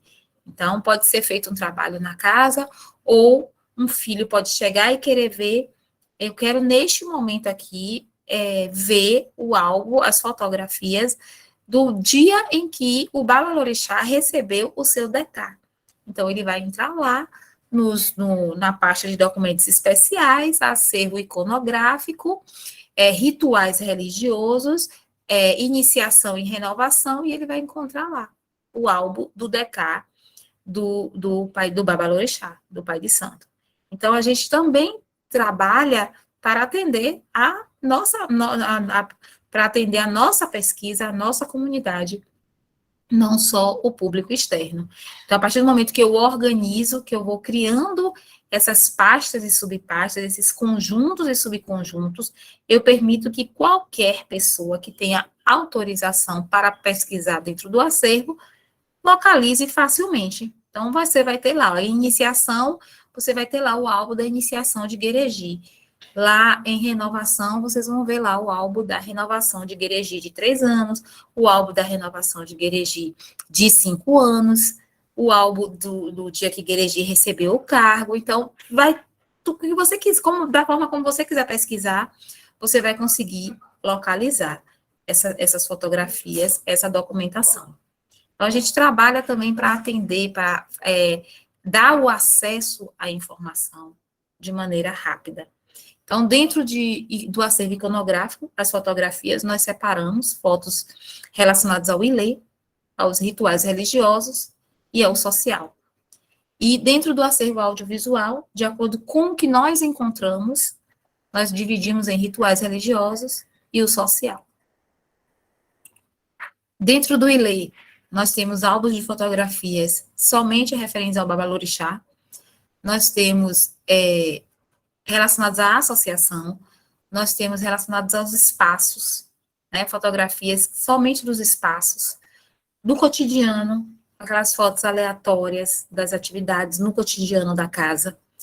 Nós temos aí um álbum especial que nós criamos para ter registro do que nós chamamos de pérolas do Ilê. Nós temos lá dentro do conjunto de rituais religiosos, fotografias só de iniciações, fotografias só de renovação. E aí a gente tem outras subdivisões aí dentro, tá, gente? Aí, claro, dentro de iniciação, você pode fazer uma pesquisa por todas as iniciações que aconteceram na década de 90, porque o álbum tem lá as datas. Eu posso fazer uma pesquisa por todas as iniciações que aconteceram no ano 2000. Eu posso fazer uma pesquisa somente por iniciação de Ogã e Eked, confirmação. eu posso fazer só uma pesquisa, e aí vai, porque todos esses outros critérios foram sendo adicionados para facilitar a busca, para facilitar a recuperação da informação. Então, aí eu tenho as festas do calendário, fotos das reuniões, eventos externos, que nós localizamos também muitas fotografias de rituais, inclusive religiosos, em outras casas, e aí nós também criamos esse conjunto de eventos externos, né, fora da casa. E o social, nós temos aí o Festival de Acarajé, os festivais e festas, e aí as pessoas sempre me perguntam por que o Festival de Acarajé está fora do conjunto de festivais e festas. Isso está certo? Tá. Nós podemos estruturar dessa forma, e nós trabalhamos assim devido à importância do Festival de Acarajé dentro lá do terreiro. Então, é um evento, assim, de uma magnitude que envolve todas as pessoas, é um evento que acontece todo ano, que tem uma importância imensa para a nossa casa, então ele merecia, sim, estar em destaque, ter um conjunto só dele, e aí nós temos dentro do social, esse conjunto só de fotografias do Festival de Acarajé. E temos também um outro conjunto de outros festivais e festas que acontecem esporadicamente, não tem a mesma, vamos dizer assim, dinâmica do Festival de Acarajé. Os projetos socioculturais, cursos, oficinas, campanhas, enfim, mostrando para vocês aqui como é que isso a gente fez dentro do acervo fotográfico, mas é a mesma lógica, é a mesma estrutura que pode ser adotado também com um acervo textual, tá? Com um acervo de documentos, seja em suporte papel, em suporte digital. É para que vocês entendam mais ou menos essa dinâmica e a necessidade e a importância de você ter essa organização definida, porque isso vai facilitar no momento de você recuperar e para você ter todo o controle e toda a organização do arquivo. O audiovisual, que foram as fitas, tá? Fitas VHS, V8, eu achava que era tudo igual, mas na hora a gente viu que não eram todas iguais, tem vários tipos de fitas, e aí nós encontramos nessas fitas material sobre os rituais religiosos e material sobre vídeos das atividades sociais. E aí nós temos essa divisão que nós encontramos, aqui foi mesmo em cima do que nós encontramos, iniciação, as renovações, festas de calendário e alguns eventos externos, e Festival de Acarajé, outras festas e projetos socioculturais. Então, baseado no que, na análise da documentação, na análise do que o acervo estava nos mostrando, nós criamos essas subdivisões. Tranquilo até aí, gente? Alguém quer fazer alguma pergunta? Fique à vontade.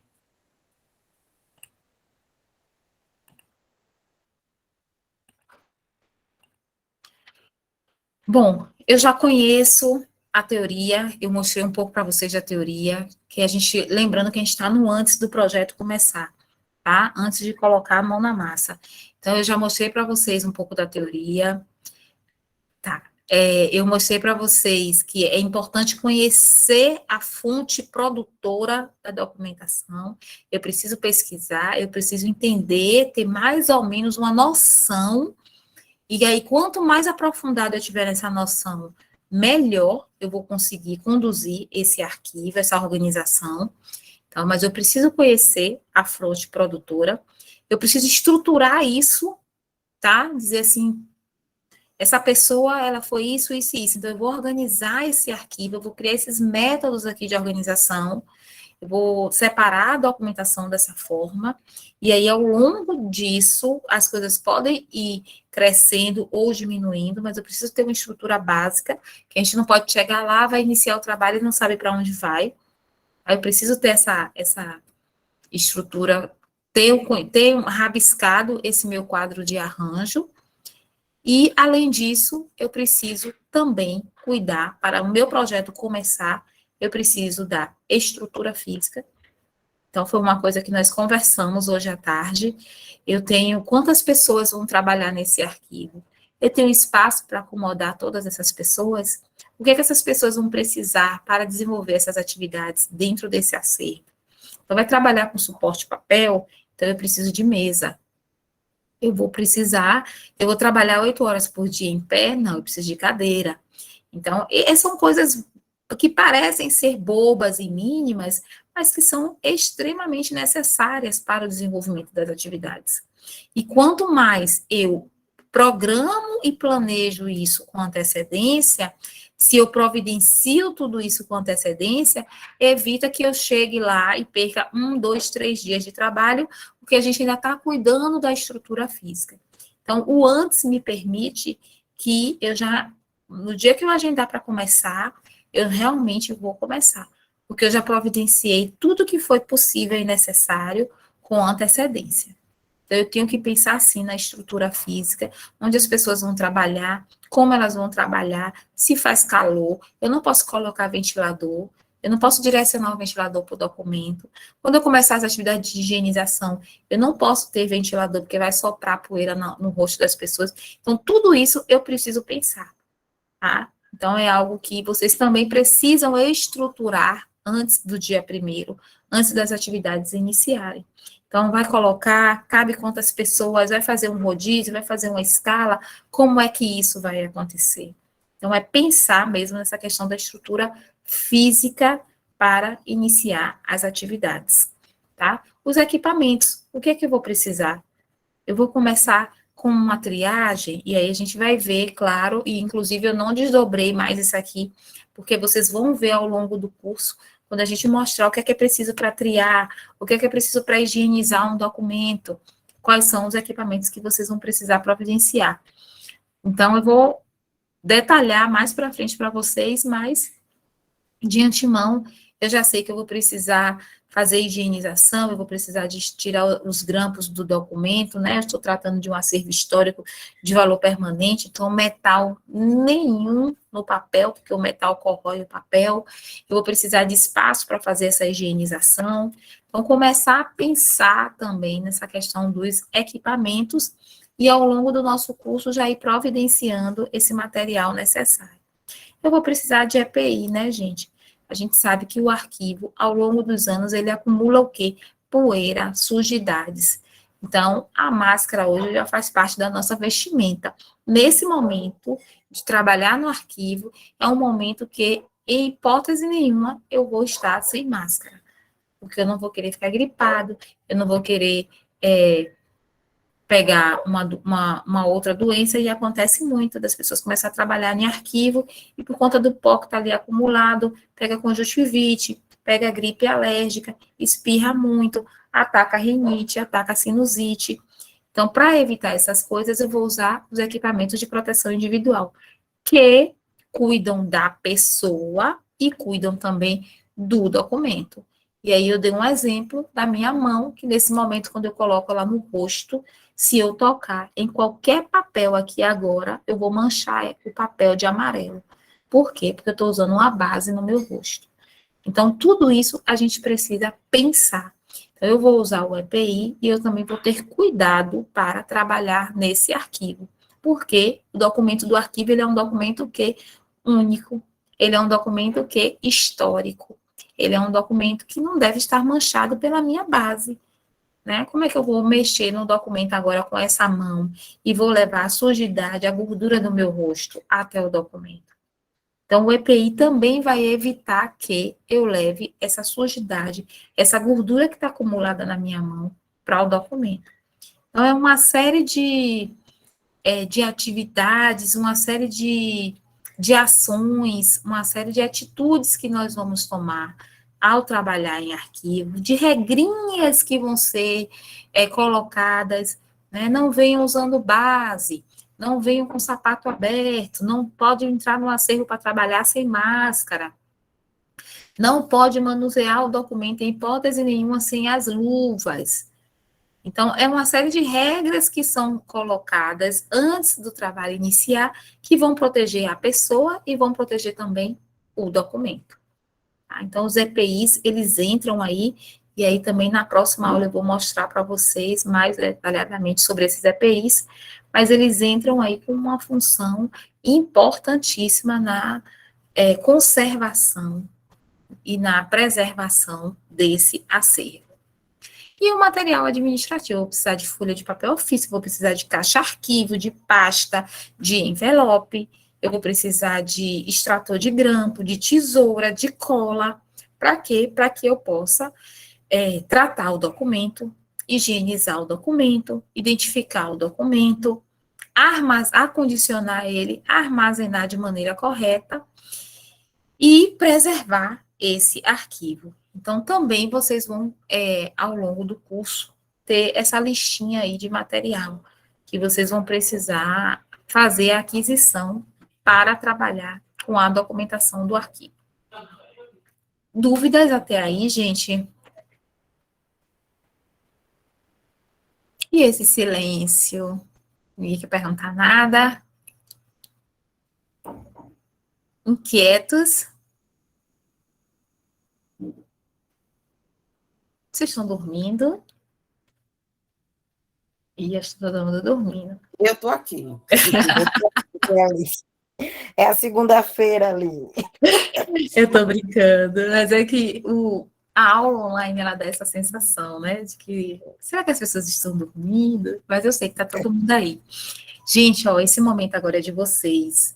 Assim, o conteúdo foi todo apresentado, e a intenção é essa mesmo, que a gente termine um pouquinho antes, que vocês façam perguntas, fiquem à vontade, podem pedir para voltar alguma coisa, se vocês acharem necessário. Eu estou, assim, à disposição mesmo aqui de vocês agora.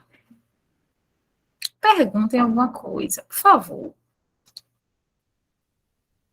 Tá tranquila, Aline? Tá se sentindo tranquila para tomar conta aí desse trabalho? Estou sim. Claro que tem os momentos de tensão, mas que a gente vai desenrolar na prática. Isso Na prática mesmo. a gente vai desenrolando. Isso mesmo. Perfeito. Porque quando a gente recebe, assim, no caso, informações novas, eu estou me referindo a toda essa documentação, a gente fica assim, ai meu Deus, como é que vai ser? Como é que será que vai sair? Vai dar certo ou não vai? Mas aí, no momento que a gente for pegando, e aí a gente vai vendo que vai fluindo. Vai fluir, vai dar certo.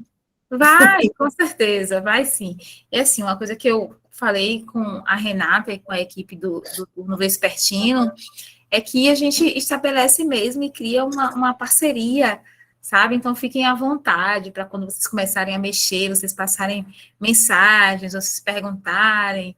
Eu estou lá no grupo, então não me excluam quando acabar o curso. Perguntem, tirem dúvidas, porque eu estou aqui para passar, mas inevitavelmente eu ganho. Eu ganho muito também com isso. Então, esse contato com vocês tem muito a acrescentar na minha profissão, então, na minha vida profissional. Então, é com todo prazer, assim, que o que eu souber e que eu puder ajudar, eu vou estar sempre tirando as dúvidas de vocês. Por já estar trabalhando há mais tempo com esse tipo de acervo, então pode ser que eu consiga ajudar mais quando vocês começarem a trabalhar, e não tem problema nenhum. Fiquem à vontade, pode perguntar, que eu respondo sim, e que eu ajudo no que eu puder, tá? Vai ser... Oi. Eu aqui, Alice, desculpa te interromper, estou aqui falando com Eneida porque meu celular descarregou. O pau já quebrou depois que você saiu.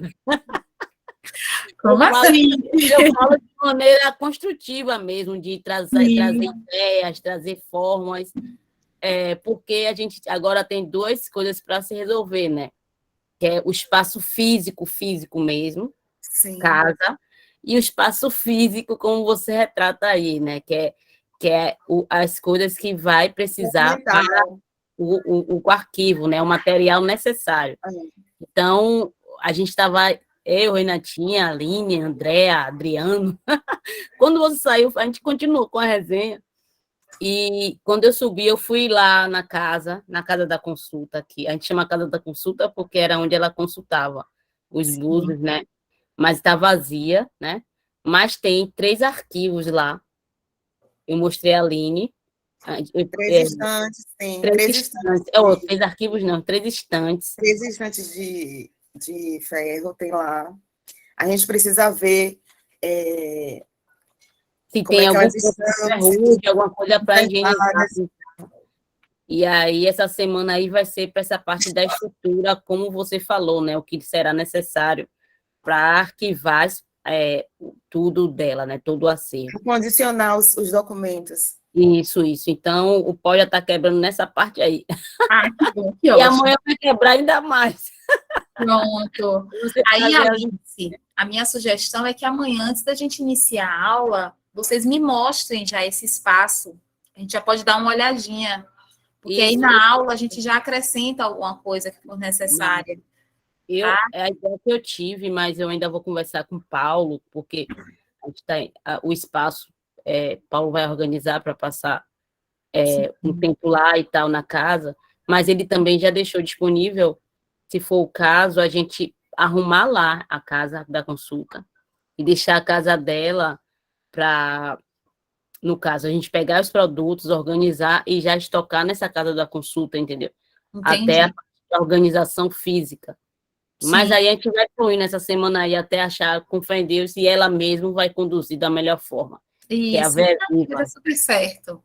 Com Vai dar certeza. super certo. Já deu. Bom, que bom que já está nesse movimento, e isso é empolgante, né? Olha que legal, que bacana, que já está começando a pensar no layout, como é que vai ser, onde é que vai botar as estantes, e aí pensando sempre naquela questão do espaço, dá para aproveitar bastante, às vezes você não consegue colocar muitas estantes, mas você consegue ganhar na altura, então a estante padrão, ela tem 6 prateleiras, se tiver sobra, eu aconselho que bote 7, que bote 8 prateleiras na estante, porque cada prateleira você tem 6 caixas, cada caixa acomoda uma média de 800 a 1.000 folhas, então você vai pensando aí, 36 caixas no estante, se eu consigo crescer mais um pouquinho para 42, já é uma grande vantagem. Então, pensar mesmo assim, em ocupar cada espacinho, e eu te digo por experiência, assim, de já ver em outros locais, lugares pequenos e acomodando